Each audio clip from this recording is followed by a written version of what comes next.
Well, everyone, just the other day I talked about the iPhone SE2, and it's pretty crazy because we're already talking about kind of the successor to the SE2, and the SE2 wasn't even released yet. Here's the crazy thing though, and this is some crazy news, okay? Just like a couple months ago, I don't remember, maybe it was like 2 months ago, there was this leak that came out that pretty much showcased iPhone lineup, or basically the iPhone release schedule of this year, and not only this year, which is crazy, but also 2021. And what this kind of showcased was this year we would be seeing the iPhone SE2, which is already expected, and then later on this year in that September event, we will be seeing 4 iPhones released, which is pretty insane. We're going to be getting a 5.4 inch and then a 6.1 inch iPhone, and then another 6.1 inch iPhone, and then the 6.7 inch iPhone, which is going to be crazy. That's going to rock the world everywhere, and I think that's going to be one of the coolest things Apple will ever do, is to cover basically all the price ranges of phones, kind of being like Samsung in a way. But when I saw that, we also saw that in 2021, Apple is going to be releasing potentially the iPhone SE2 Plus,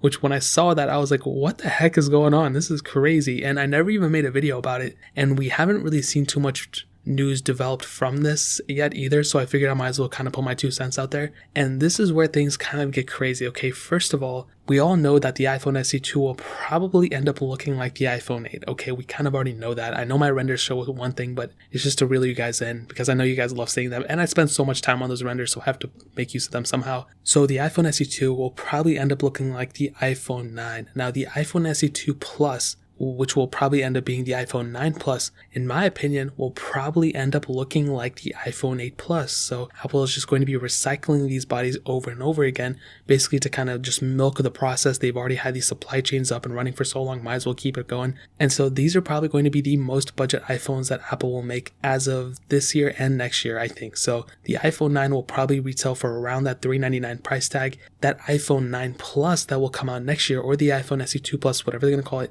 that phone will probably end up costing around the $449.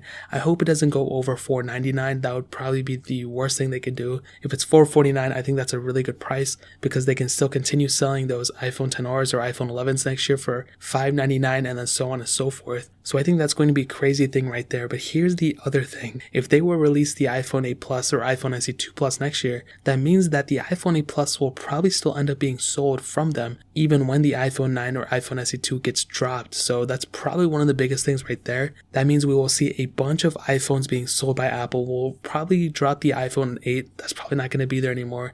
But that iPhone SE2 will probably be there, as well as that iPhone 8 Plus, as well as the iPhone XR and the iPhone 11 potentially, depending on how Apple's going to do it. They might drop the iPhone XR. But come September, we're going to be seeing all those phones. And then we're going to be seeing another iPhone come back, the iPhone SE2 Plus coming next year. So that means there's going to be a ton of iPhones available. They'll probably drop the iPhone 8 Plus at that time. So that makes me think, is the SE2 going to be getting that Apple A13 chip, which I think it is, or is it going to be getting an older chip? Because when the iPhone SE2 Plus comes out, is it going to be using that same A13 chip, or is it going to be using the A14 chip that is going to be coming out in September? If I had to say it, I would probably say it's going to be using that A14 chip, but if it does use that chip, that means that phone is going to be even more expensive, and it's probably going to be $499 or $599 or whatever the case is. So come to think of it, the iPhone SE2 might actually drop at $499, and then the iPhone SE2 Plus will probably sell at $549 or $599, the same price as the iPhone 11, since it's going to be using that newer chipset but that older body. So I don't know. We could be totally wrong about this, but this is all allegedly, but that would be so crazy